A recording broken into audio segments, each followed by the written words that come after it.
Be lifted high, be lifted high. Hey everybody, Midweek Refuel. We are going to finish John chapter 4 today, and it is a probably familiar passage to you, but there's some elements in it that I had never seen before. So hopefully it will be as enlightening to you as it has been for me. So verse 46 says, "Therefore he came again to Cana of Galilee, where he had made the water wine. And there was a royal official whose son was sick at Capernaum. When he heard that Jesus had come out of Judea into Galilee, he went to him and was imploring him to come down and heal his son, for he was at the point of death. So Jesus said to him, 'Unless you people see signs and wonders, you simply will not believe.' The royal official said to him, 'Sir, come down before my child dies.' Jesus said to him, 'Go, your son lives.' The man believed the word that Jesus spoke to him and started off. As he was going down, his slaves met him, saying that his son was living.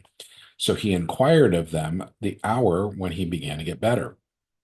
Then they said to him, 'Yesterday at the seventh hour, the fever left him.' So the father knew that it was at the hour in which Jesus said to him, 'Your son lives.' And he himself believed in his whole household. This is again a second sign that Jesus performed when he had come out of Judea into Galilee." So the part that I had not ever seen before, or maybe I just never paid attention to it, was the fact that this was in Cana where he had done his very first miracle. So if you remember, they're at a wedding. They find out that they're going to run out of wine. Mary goes to Jesus and says, "Hey, can you do something about this?" Um, my father-in-law likes to joke that perhaps he was reproducing wine at home, so she knew he could do it. I don't know.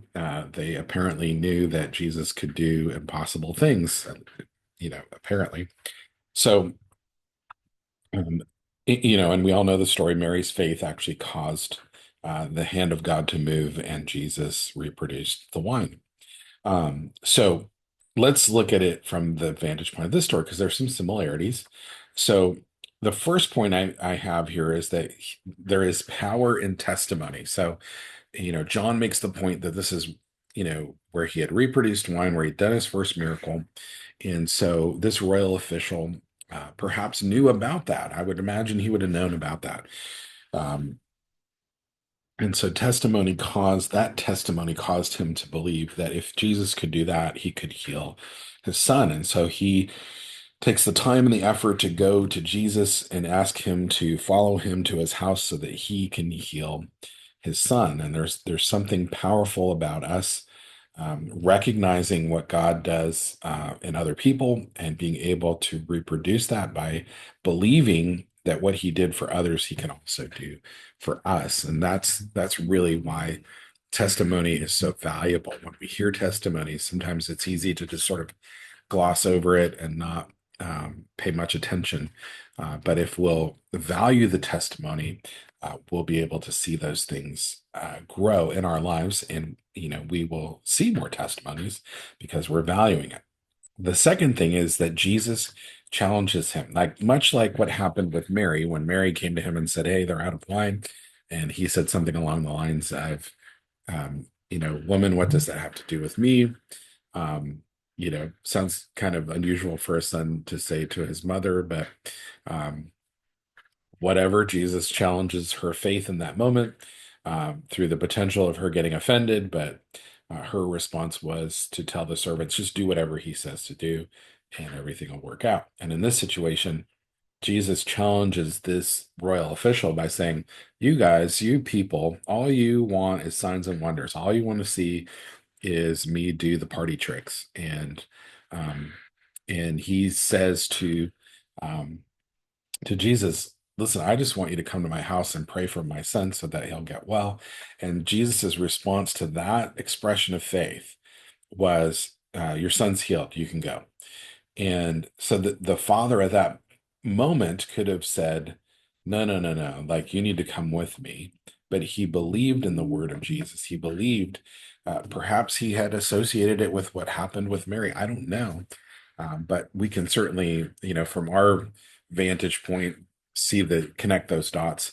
But his faith moved the hand of Jesus moved the mouth of Jesus in this situation, and he declared that his son was well. And sure enough, as he's on his way home, his servants meet him and they tell him, "Hey, your son's healed." And he asks, "Well, what time did he start feeling better?" And he correlates that to the time that Jesus spoke those words to him.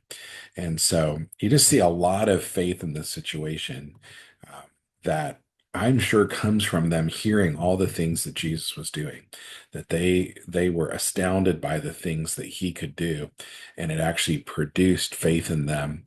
And he actually reacted to that faith by stepping out there to get a solution, and Jesus met him in that place of faith. So testimony is important, responding to Jesus, even in the face of things that sometimes make us think that this isn't going to happen, right? Lots of times in our lives, there are challenges, there are circumstances, situations, relationships that we think will never change.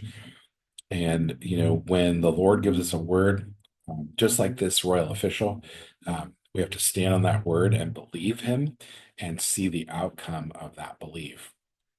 And then my final point, this is a short one tonight, not a really long section of scripture, but hopefully it will be encouraging to you, is that there is momentum in belief. So when he believed and this outcome happened, he believed that Jesus had the ability to heal his son.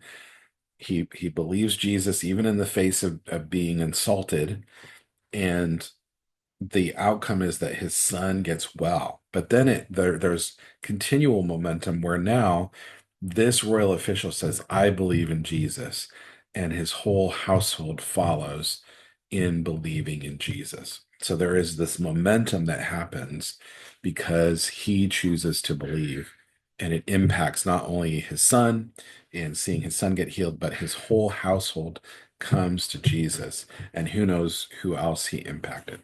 So there is momentum when we believe. And it's true the other way. Sometimes when we live in unbelief, that also creates momentum. And sometimes when we expect, things to go wrong, they just go wrong because that's what we're looking for.